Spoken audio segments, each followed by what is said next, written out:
Hello students, age पर based problems and solution का ये सेकंड पार्ट है। इससे पहले मैं आपको एक पार्ट दे चुका हूँ। ठीक है, उस वीडियो में मैंने आपको सिखाया था कि कैसे हम एज पर बेस्ड जो क्वेश्चंस हैं वो रेशियो मेथड से आसानी से सॉल्व कर सकते हैं। आज इस सेकंड पार्ट में मैंने कुछ और प्रॉब्लम्स ली हैं जिनमें हम देखेंगे कि कैसे हम या तो रेशियो मेथड या फिर कोई और मेथड लगा करके जल्दी से जल्दी क्वेश्चंस को सॉल्व करने की कोशिश करेंगे। ठीक है, तो चलिए आगे बढ़ते हैं और जानते हैं कि आज की हमारी पहली जो प्रॉब्लम है वो क्या है, उसको डिस्कस करते हैं और देखते हैं कि कैसे हम उसको जल्दी से जल्दी शॉर्ट ट्रिक से सॉल्व कर सकते हैं। ठीक है, चलिए क्वेश्चन नंबर 1 है, a man is 24 years older than his son. In 2 years his age will be twice the age of his son. The present age of his son is. ठीक है, तो यहाँ पर कह रहा है एक आदमी है जिसकी एज जो अपने बेटे की एज से 24 ईयर्स ज़्यादा एज का है। ठीक है, और 2 सालों के बाद इस आदमी की एज अपने बेटे की एज से डबल हो जाएगी। तो आपको ये बताना है कि बेटे की जो वर्तमान में एज है, प्रेजेंट में जो एज है वो क्या है। ठीक है, यही आपको यहाँ पर पूछा गया है। तो आप इसको एक तो बेसिक मेथड से कर सकते हैं जिसमें आप सन की जो एज है उसको x मान लीजिए, या फिर मेन की एज को x मान लीजिए, देन इक्वेशन बना लीजिए और देन उसको सॉल्व करेंगे इक्वेशन को, तो आपको जो है एज मिल जाएगी मेन की और सन की दोनों। ठीक है, तो ये तो हुई इक्वेशन बनाने वाली बात, लेकिन यहाँ पर हम उसकी बजाय रेशियो मेथड का यूज़ करेंगे क्योंकि वो हमें ज़्यादा जल्दी आंसर देगी, माइंड में हमारा आंसर यहाँ पर प्रोवाइड करेगी। ठीक है, तो यहाँ पर जो भी कुछ मैं लिखने वाला हूँ, जो भी कुछ यहाँ पर आपको डिस्प्ले होगा वो सिर्फ और सिर्फ एक्सप्लेनेटरी है, वो सिर्फ आपको बताने के लिए, समझाने के लिए। ये आप जब क्वेश्चन आप जब खुद सॉल्व करेंगे तब आपको ये लिखना कुछ भी नहीं है, आपको माइंड में ही बस ये सोचना है और आपका आंसर आपको माइंड में ही मिल जाएगा। ठीक है, चलिए बढ़ते हैं आगे, कैसे इसको सॉल्व करेंगे। तो सबसे पहले आप ये देखिए कि मेन और सन दोनों के बीच में जो एज का डिफरेंस है वो कितना दिया हुआ है, 24 ईयर्स दिया हुआ है। ठीक है, तो 2 साल बाद की बात कर रहा है ये, 2 साल बाद जो है मेन की जो एज है वो सन की एज के कंपैरिजन में कितनी हो जाएगी, दुगनी हो जाएगी। तो अगर हम इनके डिफरेंस की बात करें तो 2 साल बाद डिफरेंस में कितना अंतर आएगा भाई। 2 साल की बात कर लें, 5 साल की बात कर लें, 10 साल की बात कर लें, क्या एज के डिफरेंस में कोई अंतर आता है? नहीं आता। क्यों नहीं आता? क्योंकि जैसे जैसे मेन की एज बढ़ रही है वैसे ही वैसे सन की भी एज बढ़ रही है, तो इसलिए ये जो डिफरेंस रहेगा तो सेम ही रहेगा। तो यहाँ मैंने जो 2 साल बाद की जो एज है वो मैंने +2 से रिप्रेजेंट की है। तो m+2 का मतलब है यहाँ पर कि मेन की एज 2 सालों के बाद, वहीं s+2 का मतलब है यहाँ पर सन की एज 2 सालों के बाद।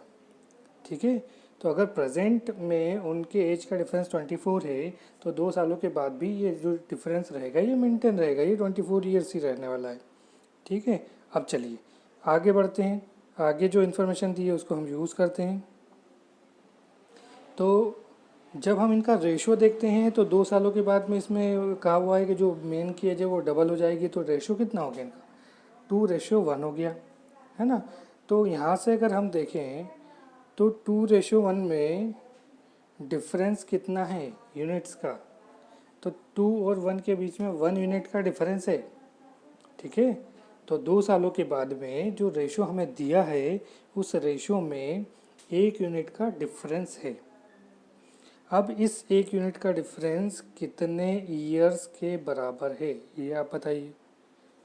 यहाँ पर आप ध्यान से देखिए, जो 1 यूनिट का डिफरेंस है ये किसके बराबर होगा, ये 24 के बराबर होगा। ठीक है, क्योंकि यहाँ पर हमें दिया हुआ है कि जो एज का डिफरेंस है वो कितना आ रहा है, वो 24 ईयर्स है। तो जो रेशो 1 यूनिट का जो वैल्यू है, 1 यूनिट की वैल्यू जो है वो कितनी हो गई, 24 ईयर्स हो गई।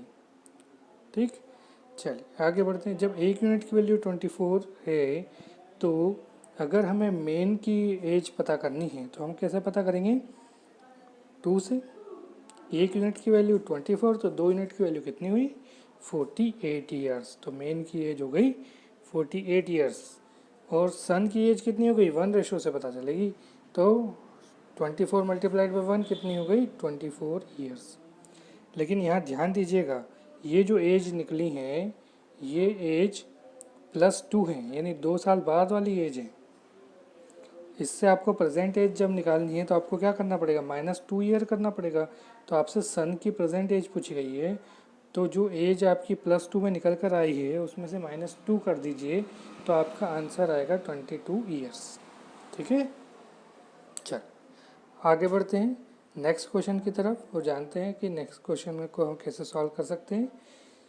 The total age of A and B is 12 years more than the total age of B and C. C is how many years younger than A. अब देखिए ए और बी की जो एज है वो आपको बता दिया कि भाई बी और सी के कंपैरिजन में 12 ईयर्स ज़्यादा है। दैट मीन्स ए और बी की जो कंबाइन एज है और बी और सी की जो कंबाइन एज है उनका जो डिफरेंस है वो कितना दिया हुआ है आपको 12 ईयर्स दिया हुआ है। तो आपसे ये पूछा है कि सी जो है वो ए के कंपैरिजन में कितना छोटा है, कितने साल छोटा है। ठीक है, चलिए देखते हैं इसको कैसे सॉल्व करते हैं। देखिए ये इन्फॉर्मेशन दी हुई है हमको, ए और बी की कंबाइन एज, बी और सी की कंबाइन एज का डिफरेंस कितना दिया हुआ है 12 ईयर। अगर हम इनको माइनस करें तो हमें क्या मिलेगा, ए माइनस सी की वैल्यू क्या मिलेगी, ए माइनस सी की, इसी इक्वेशन को सॉल्व कर लेंगे तो ए माइनस सी की वैल्यू क्या मिलेगी 12 ईयर्स। ठीक है, इसका मतलब ये हुआ कि जो ए है वो सी के कंपैरिजन में 12 ईयर्स बड़ा है, या ये कहें कि सी जो है वो ए के कंपैरिजन में 12 ईयर्स छोटा है, और यही हमसे पूछा गया था। ठीक है, तो ये क्वेश्चन हमारा यहीं पर सॉल्व हो गया। चलिए आगे बढ़ते हैं नेक्स्ट क्वेश्चन की तरफ। राजन गोट मैरिड 8 ईयर्स एगो। राजन की शादी हुई है 8 साल पहले। His present age is 6/5 times his age at the time of his marriage. मतलब 8 साल पहले उसकी जो शादी हुई थी उसके कंपैरिजन में आज जो उसकी एज है वो 6/5 टाइम्स हो गई है ना। अभी उसने ये नहीं बताया कि उसकी जो एज थी वो कितनी थी, लेकिन सिर्फ इतना आपको बता दिया है कि 8 साल पहले उसकी शादी हुई थी और इन 8 सालों में जो उसका एज का रेशो हो गया है वो 6/5 हो गया है ना। जो उस समय उसकी एज थी उसका 6/5 अब एज हो चुकी है। चलिए आगे बढ़ते हैं।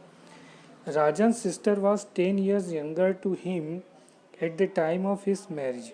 जब राजन की शादी हुई थी तब उसकी सिस्टर जो है उससे 10 साल छोटी थी।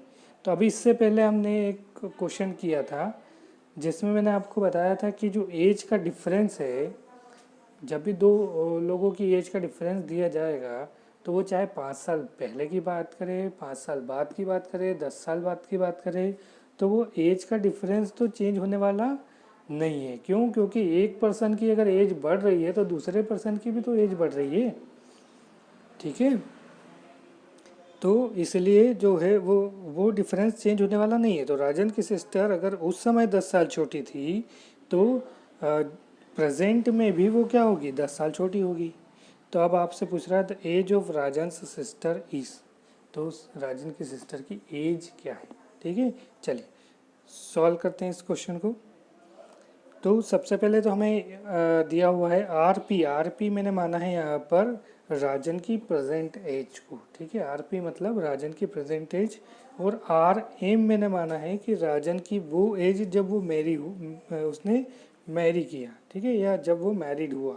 ठीक है, तो राजन की age at the time of married is R M, and Rajan की प्रेजेंट एज को मैंने रिप्रेजेंट किया है आर पी से। ठीक है, और इन्फॉर्मेशन में आपको दिया हुआ है कि R P is equals to 6/5 R M. ठीक है, तो इसका मतलब देखिए यहाँ से अगर हम चाहें तो रेशो निकाल सकते हैं, है ना। अगर हम R P upon R M कर दें तो क्या होगा, आर पी और आर एम का रेशो हमें मिल जाएगा कितना 6/5 मिल जाएगा।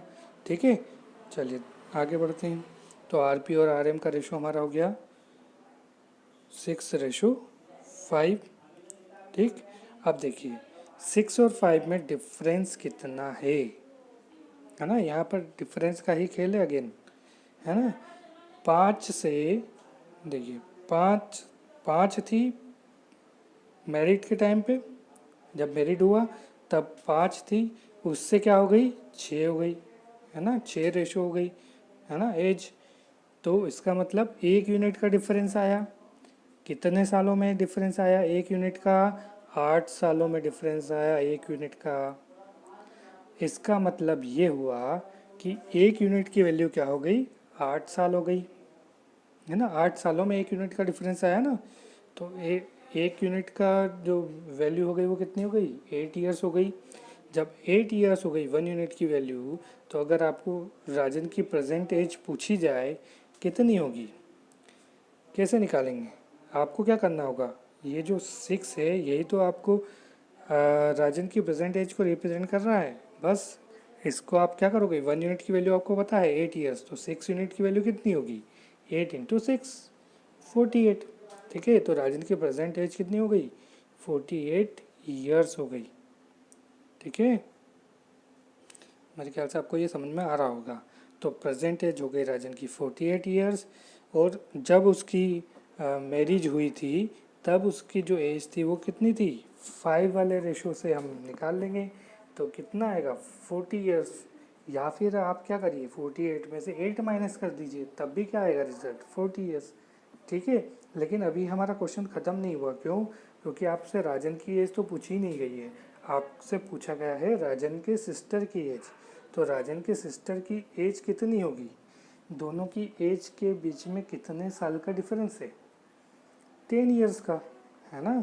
तो 10 ईयर्स का डिफरेंस है, तो अगर अभी राजन की एज 48 ईयर्स है तो राजन की सिस्टर की एज कितनी होगी, 38 ईयर्स होगी। ठीक है, आगे समझ में? चलिए आगे बढ़ते हैं नेक्स्ट क्वेश्चन पर। A father said to his son, I was as old as you are at present at the time of your birth.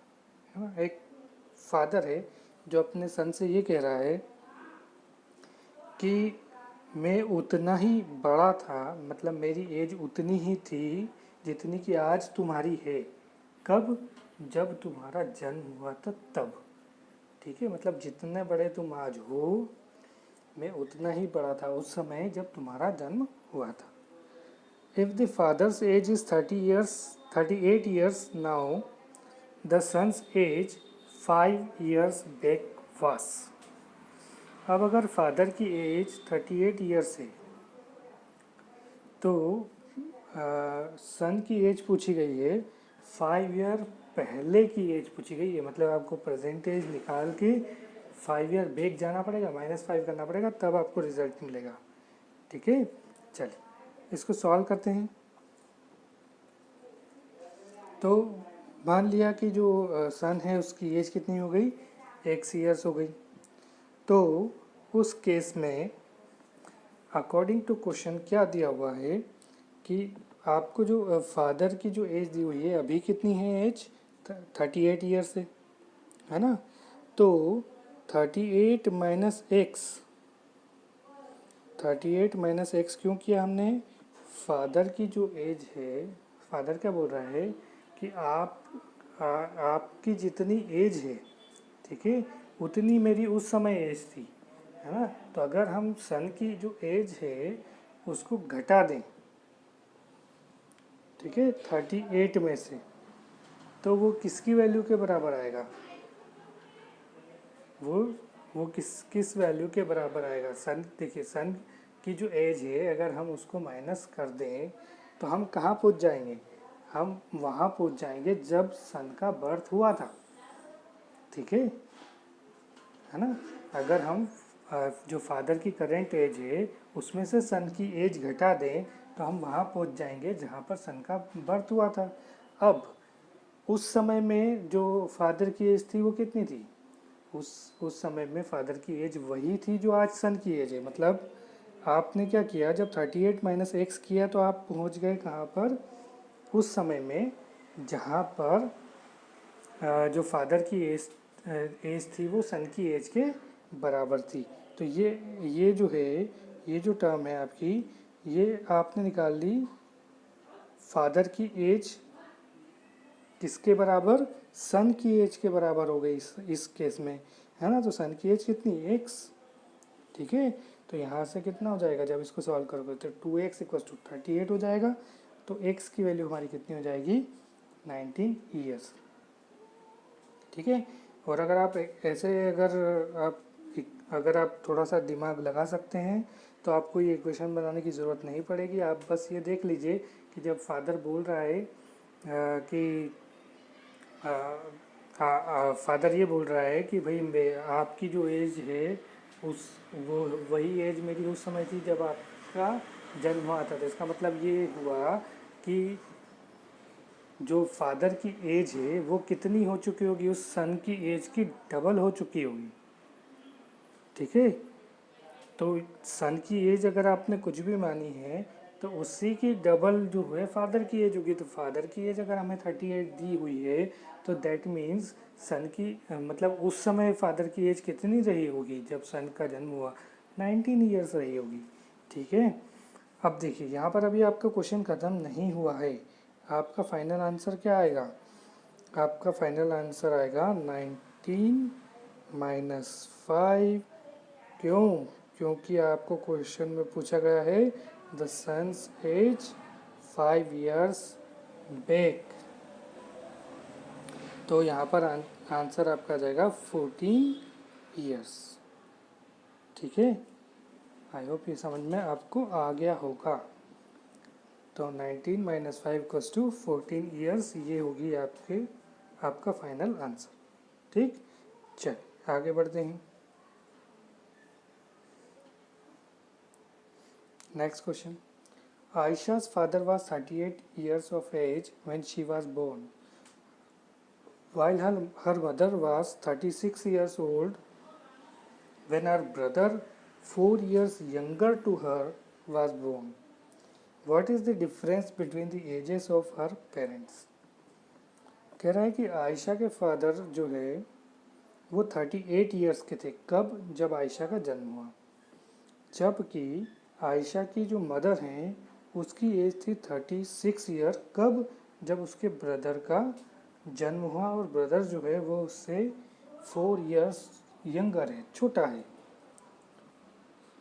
What is the difference between ages of her parents? तो दोनों की as का, जो father और mother है उनकी as का difference आपसे पूछा गया। चलिए कैसे इसको सॉल्व करेंगे, देखिए आयशा के फादर की जो एज है वो 38 ईयर्स है, एफ इक्वल्स टू 38 ईयर्स लिख लिया मैंने। आयशा की मदर की एज 36 ईयर्स दी हुई है, लेकिन ये 4 साल बाद की एज दी हुई है ना, क्योंकि आपको कहा गया है कि उसके ब्रदर का जब जन्म हुआ तब 36 ईयर्स थी, और ब्रदर उससे 4 साल छोटा है, यानी 4 साल बाद उसका जन्म हुआ होगा। तो जब फादर की एज हमने 38 ईयर्स मानी, यानी जब आयशा का जन्म हुआ उसके 4 साल के बाद जो मदर की एज थी वो 36 ईयर्स थी। इसका मतलब ये हुआ कि जब आयशा का जन्म हुआ तब उसकी मदर की एज क्या रही होगी, 32 ईयर्स रही होगी, ठीक है। तो दोनों की एज का डिफरेंस कितना हुआ, 6 ईयर्स, है ना। अब ये चाहे आपसे 10 साल बाद पूछा जाए, 20 साल बाद पूछा जाए, 25 साल बाद का पूछा जाए, डिफरेंस तो सेम ही रहना है, उसमें कोई चेंज आना नहीं है, ठीक है। तो यहाँ पर मुझे लगता है समझ में आ गया होगा। चलिए अगला क्वेश्चन लेते हैं, question number 6। The product of ages of Ankit and Nikita is 240। Ankit और निकिता के एज का प्रोडक्ट आपको दिया हुआ है। If twice the age of Nikita is more than Ankit's age by 4 years. What is Nikita's age? तो आपसे पूछा गया है निकिता की एज क्या है। अगर निकिता की एज का दुगना अंकित की एज का से 4 ईयर्स ज़्यादा है तो फिर आपसे निकिता की एज पूछी गई है कि कितनी होगी। चलिए कैसे करेंगे, मान लो निकिता की एज जो है वो x ईयर्स है, तो अंकित की जो एज होगी वो कितनी हो जाएगी, 240 बाई एक्स। क्यों, क्योंकि दोनों की मल्टीप्लिकेशन हमें 240 दिया हुआ है है ना। तो निकिता की एज अगर x है तो अंकित की एज कितनी होगी, 240/x होगी। अब इक्वेशन क्या दी हुई है, इक्वेशन ये दी हुई है कि 2 times of age of Nikita यानी 2n माइनस ए, यानी जो दोनों का डिफरेंस आएगा अंकित की एज और 2 टाइम्स ऑफ निकिता की एज का, वो कितना आएगा, 4 ईयर्स आएगा। ठीक है, बस अब आप क्या करिए, इसमें वैल्यू पुट कर दीजिए निकिता की और अंकित की। ठीक है, अंकित की एज और निकिता की एज को पुट कर दीजिए, एक्स में आ जाएगा। जब आप इसको सॉल्व करेंगे तो आपकी जो एक्स की जो इक्वेशन बनेगी वो x-12 और x+10 बन जाएगी। ठीक है, आप जानते हैं कि x+10 तो आ नहीं सकता, क्यों, क्योंकि यहाँ से x की निगेटिव वैल्यू मिलेगी और एज कभी निगेटिव नहीं हो सकती। तो जो सिर्फ और सिर्फ जो एक आंसर बच गया जिसको हम रख सकते हैं वो है x-12। तो x की जो वैल्यू आई वो कितनी आ गई, 12 ईयर्स आ गई। तो मतलब जो हमने निकिता की एज मानी थी x, उसकी वैल्यू हमें मिल गई 12 ईयर्स। आई होप ये समझ में आपको आ गया होगा। ठीक है, तो आज का ये हमारा आखिरी सवाल था। क्वांटिटेटिव एप्टीट्यूड सेक्शन में मैं आपके लिए लगातार वीडियो बना रहा हूँ और एक के बाद एक टॉपिक्स जो हैं आपके लिए लेकर आ रहा हूँ। तो अब अगले वीडियो में किसी नए टॉपिक के साथ मुलाकात होगी। ठीक है, तब तक के लिए हम विदा लेते हैं। Thank you.